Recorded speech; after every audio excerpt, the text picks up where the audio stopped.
Pai eterno e Deus querido, Salvador nosso, amigo de todas as horas, Pai sempre presente, como assim está escrito, a qual Jesus Cristo, o Senhor, declarou que estaria conosco todos os dias, até a consumação dos séculos. Obrigado, Pai, pela tua companhia, por tua presença, por tua força, pelo Consolador, Pai, o Espírito Santo.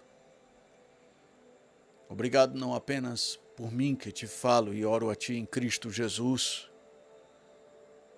mas pela vida deste meu irmão e desta minha irmã, que veio a estar aqui conosco diante de um convite e de uma real necessidade quanto a um socorro do próprio Deus.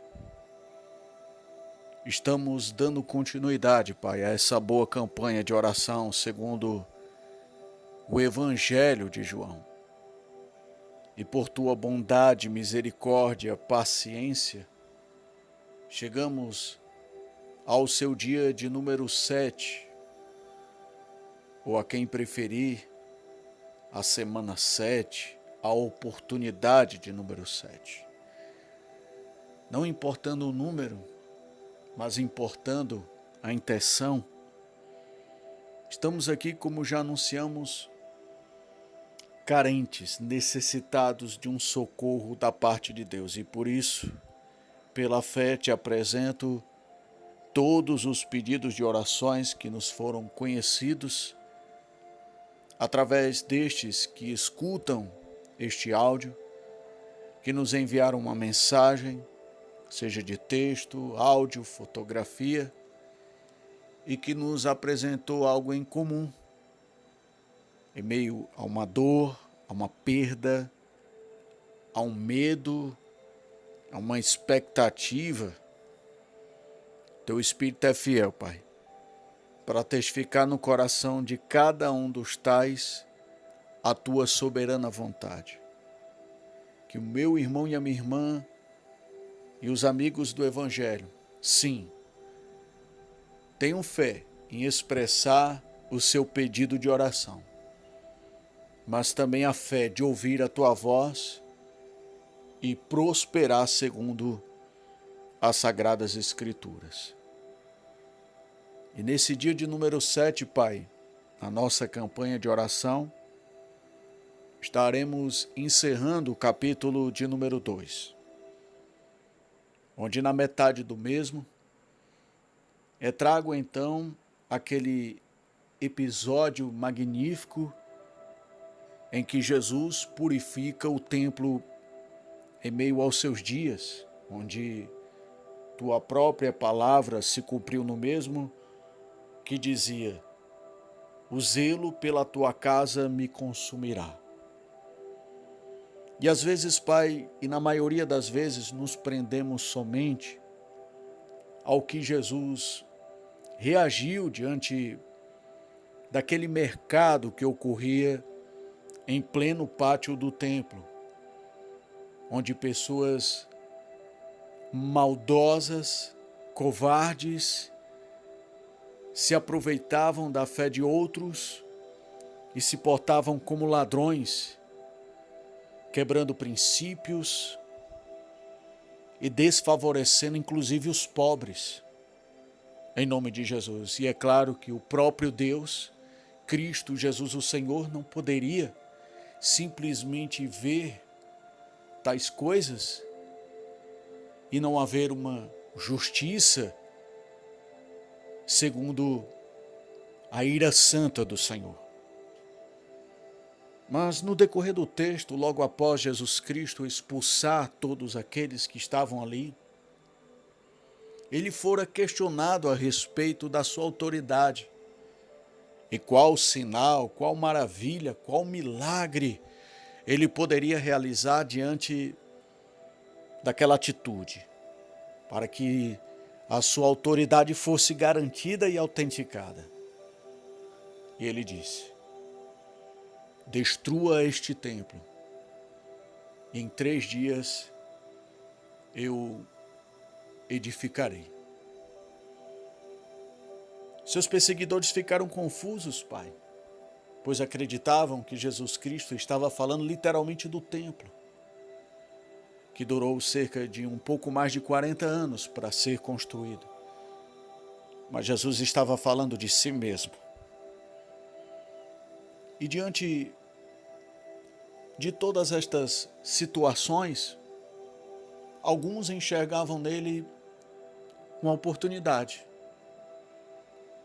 pois a forma como Jesus se expressava, seu comportamento, suas ações e reações eram completamente diferentes de tudo aquilo que já tinha se apresentado nessa terra. Então, por certo, alguns se aproximavam de Jesus não apenas por crer que ele era o Filho de Deus, mas simplesmente para ter em si uma oportunidade de alívio. Pois a Sagrada Escritura diz que Jesus Cristo curava a todos, ministrava sobre todos aqueles que se aproximavam dele, mas também é dito que Jesus Cristo não se dava a confiança, porque sabia exatamente o que estava no coração de cada um dos tais. Logo, Jesus Cristo não trazia uma medida, Pai, para realizar um milagre, uma maravilha, um sinal da parte de Deus.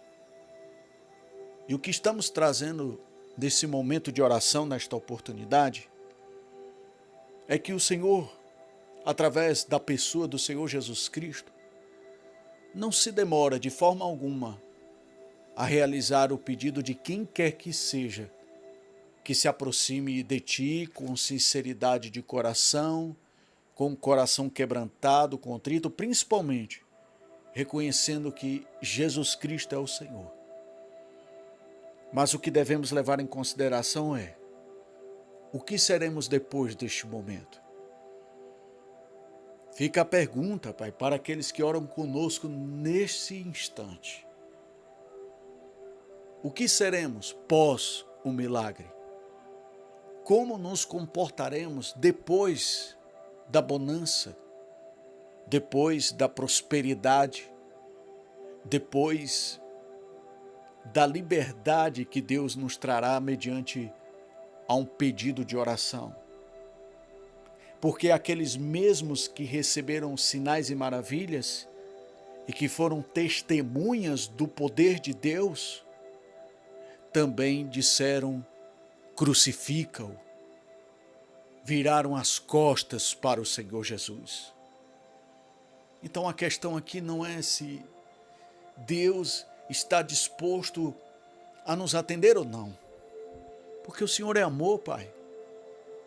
Como o Senhor vai negar um pedido de oração a alguém que se mostra arrependido, que se mostra pronto a mudar de vida, que se mostra alguém completamente independente do Senhor? Mas o que será do mesmo depois do milagre? Então eu quero profetizar em nome do Senhor Jesus Cristo que aqueles que estão se apresentando a Ti com sinceridade de coração, sim, irão ter a resposta de Deus. Mas repito, fica a pergunta: como nos comportaremos depois do milagre? Diremos hosana nas alturas ou simplesmente crucificam?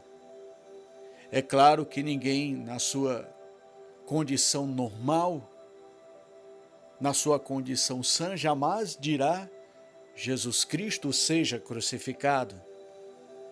Mas quando nós nos esquecemos do Deus de milagre, quando nós simplesmente não tomamos mais como uma boa importância em nossas vidas o que o Senhor fez e o que o Senhor tem feito por nós, de fato, de alguma forma, te crucificamos mais uma vez.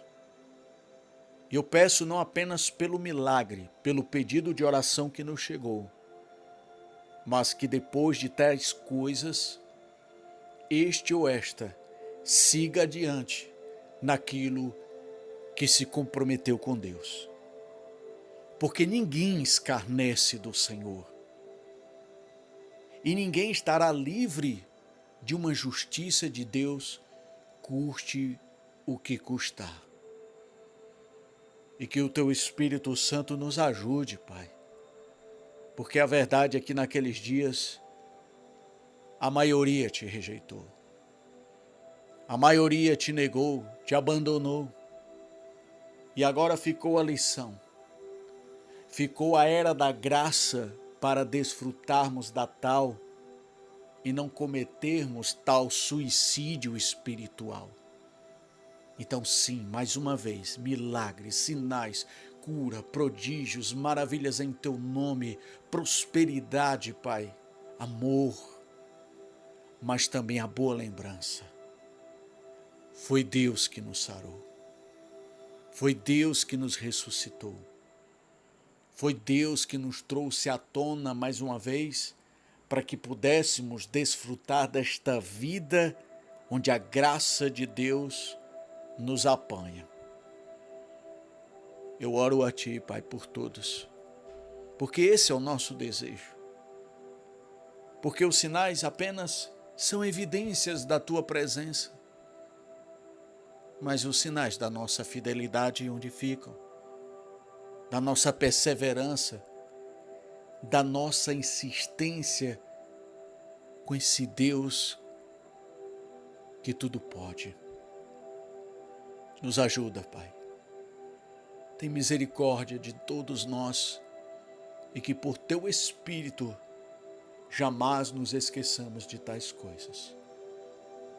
E que antes de dar ouvidos a qualquer outra coisa, estejamos dispostos a ouvir a Tua palavra, ao ouvir o que está escrito, pois é conforme essa palavra que seremos julgados. É conforme essa palavra que prosperamos, é conforme essa palavra que somos curados e sarados de todas as nossas enfermidades, sejam elas quais forem. Que o Senhor nos abençoe e nos guarde, e que o Senhor faça resplandecer sobre nós o Teu rosto, nos concedendo graça e misericórdia. Que o Senhor volte para nós o Teu rosto, nos dando a Tua paz. É o que nós Te pedimos, Pai querido. E tudo isto em Cristo Jesus. Amém.